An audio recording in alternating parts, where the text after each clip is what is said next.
तो अगर आप अभी एक इंटरनेशनल नर्स हैं जो ऑस्ट्रेलिया में आकर as a registered nurse job करना चाहते हैं, तो दोस्तों इस वीडियो में आज आपको मैं पूरा एक रोड मैप बताने वाला हूँ कि क्या प्रोसेस है, क्या कॉस्ट पड़ता है, कितना टाइम लगता है और क्या आपको एक एजेंट की ज़रूरत है इस प्रोसेस के लिए या नहीं। और आखिरी में कुछ ऐसी चीज़ें बताऊँगा जो आपको नहीं करनी चाहिए अगर आप इस प्रोसेस को जल्दी करना चाहते हैं कोई बात कहाँ थे। तो दोस्तों राम राम, मेरा नाम है सचिन दूहन और मैं पिछले 6 साल से एज रजिस्टर्ड नर्स जॉब कर रहा हूँ ऑस्ट्रेलिया में। तो दोस्तों आज हम बात कर रहे हैं ऑस्ट्रेलिया के आरएन प्रोसेस की। सबसे पहले बात करते हैं कि भाई कौन कौन एलिजिबल है। अब नॉर्मली इंडिया में हम या तो डिप्लोमा कहते हैं जिसे हम जीएनएम कहते हैं, या आपने डिग्री की होती है जिसे हम बैचलर ऑफ नर्सिंग बीएससी कह देते हैं, या जिसने डिप्लोमा लीडिंग बाद में डिग्री की है उसको हम पोस्ट बेसिक बीएससी भी कह देते हैं। अब बात करते हैं कि कौन एलिजिबल है। अब क्या होता है भाई, इसमें आप अगर बीएससी नर्सिंग की हुई है तो आप डायरेक्टली एलिजिबल हो जाते हो अपने इस पाथवे के लिए जिसमें एनक्लेक्स और ऑस की है। अब अगर आपने जीएनएम की हुई है, जीएनएम को वो स्ट्रीम सी में डालते हैं। जैसे टेक्निकली क्या है, जब आप शुरू में स्टार्ट करते हो प्रोसेस 3 स्ट्रीम्स होती हैं, स्ट्रीम ए, स्ट्रीम बी, स्ट्रीम सी। अब बी में बीएससी नर्सिंग वाले होते हैं, सी में जो जीएनएम होल्डर्स हैं, ए में वो हैं जिन्होंने अपनी study developed countries like US, Canada, इन जगह से की हुई है। अब बात करते हैं कि जो जीएनएम वाले हैं भाई वो स्ट्रीम सी में डालते हैं जिससे कि आपको अपनी क्वालिफिकेशन अपग्रेड करनी होगी। तो ये है भाई एलिजिबिलिटी। अब बीएससी वाले अगर आप मोस्टली में अगर आपने बीएससी की है तो हम आगे प्रोसेस देखते हैं कि अब क्या है।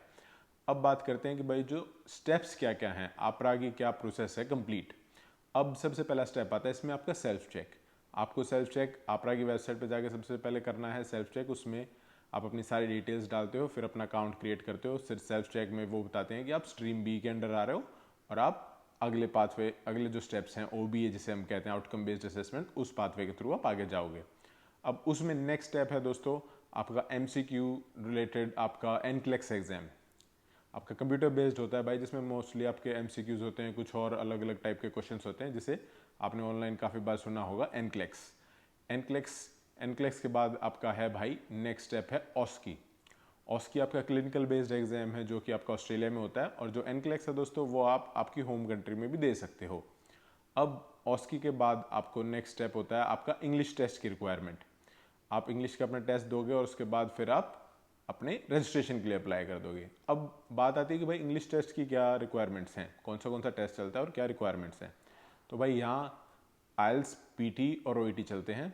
अब स्कोर की बात करते हैं। पहले स्कोर होता था कि दोस्तों की हर मॉड्यूल में आपको 7 ईच लेने हैं, पर अब जो लेटेस्ट रूल आया है उसके हिसाब से ऐसा नहीं है। अब जो राइटिंग है उसमें आपको 6.5 चाहिए है, बाकी सब में 7 ईच चाहिए, और आप इसको क्लब भी कर सकते हो। अब इसमें ये ऐसा है, क्लबिंग में ऐसा नहीं होगा कि आप आइल्स का एक दे दिया और एक पीटी का दे दिया, नहीं। आपको जो से में पहले आपने एग्ज़ाम दिया है उसी एग्ज़ाम का दूसरा एग्ज़ाम देना होगा।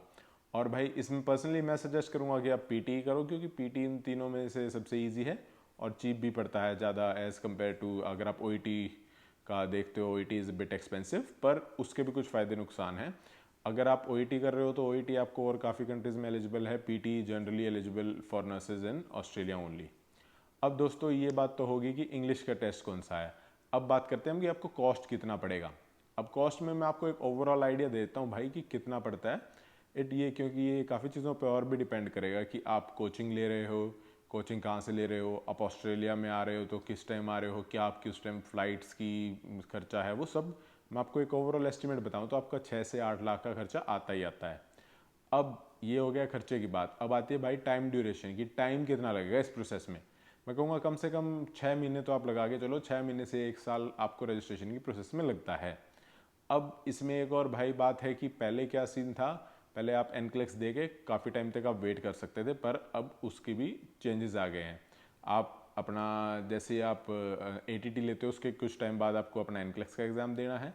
जैसे आपका एनक्लेक्स का एग्ज़ाम हो जाता है उसके कुछ टाइम बाद आपको अपना ऑस्की की फ़ीस भरनी और ऑस्की का एग्ज़ाम देना है।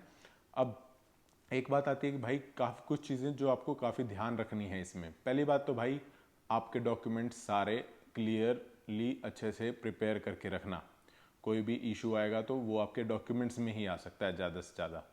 अब दूसरा मैं कहूँगा आप ध्यान रखना भाई आपकी इंग्लिश पे। आपकी अगर इंग्लिश वीक है कम्युनिकेशन वीक है तो आप एनक्लेक्स, चलो मैं कहूँगा कि उसमें आपकी इतनी कम्युनिकेशन नहीं चेक होगी, पर जो ऑस्की होगा भाई वहाँ आपकी कम्युनिकेशन अच्छी होनी बहुत ज़रूरी है। अब एक आती है कि भाई आपको एजेंट के थ्रू करना चाहिए या खुद करना चाहिए।